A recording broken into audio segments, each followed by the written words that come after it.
I'm now going to demonstrate how to use a cycle odometer. This is our exercise bike here, otherwise known as a cycle odometer, and it's easy to move using the two wheels at the front and tilt the handlebars forwards. It can then be moved into position.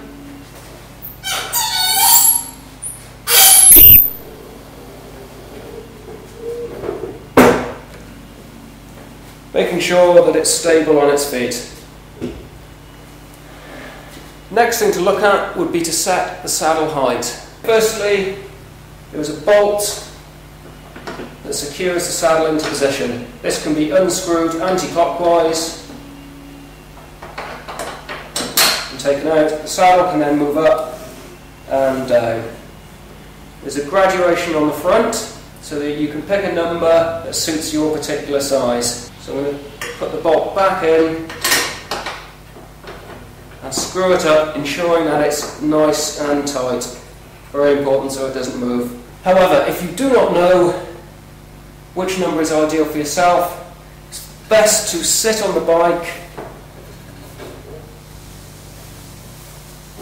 and test the saddle height. Now, to demonstrate the correct height, when your foot is at the bottom of the pedal stroke, with the sole of your foot parallel to the floor, there should be a very slight bend in the knee. Not much at all. You should be able to lock it out straight, but at rest it should be slightly bent. Next we come to the handlebars. Again, these are easy to adjust. We have a lever here which can be turned anti-clockwise. As you can see, the handlebars are free to move around.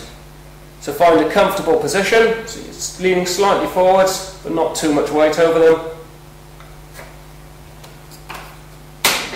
Tighten the lever and just give a small movement to make sure they're in position. Final adjustment is the third point of contact, your feet on the pedal. As you can see, there are clips here.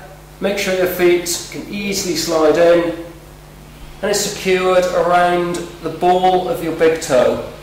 If it's too loose and your feet slide too far forwards, then you could unclip the side here and use a further setting on the ratchet to tighten it up. Make sure these are nice and tight before you start exercising. Okay, we're now ready to use this bike. Okay, to start exercising on the bike, all you need to do is pedal.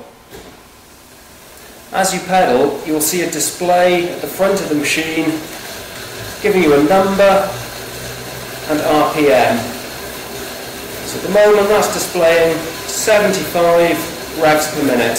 So that is the speed that I'm pedaling. So 75 pedal revolutions completed in a minute.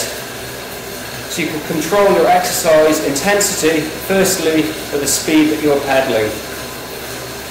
Secondly, we can add resistance to the machine using a dial below this box here. If this is turned clockwise, it will increase tension on the flywheel, therefore making it harder to pedal.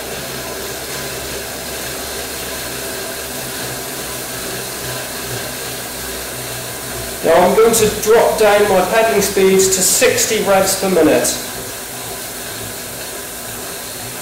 That's fairly stable there. Now, as you can see from the display at the front there, with a pedaling speed of 60 revs per minute, you can see that the red line is crossing at 100 watts. So that would describe a power output of 100 watts per minute. So in effect, that's how hard I'm working. To increase that work rate, I can then go back to the dial, turn it clockwise.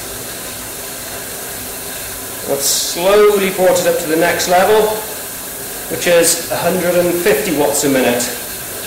All the time being conscious to maintain the pedaling rate of 60 revs per minute. And that's how you would set your exercise intensity.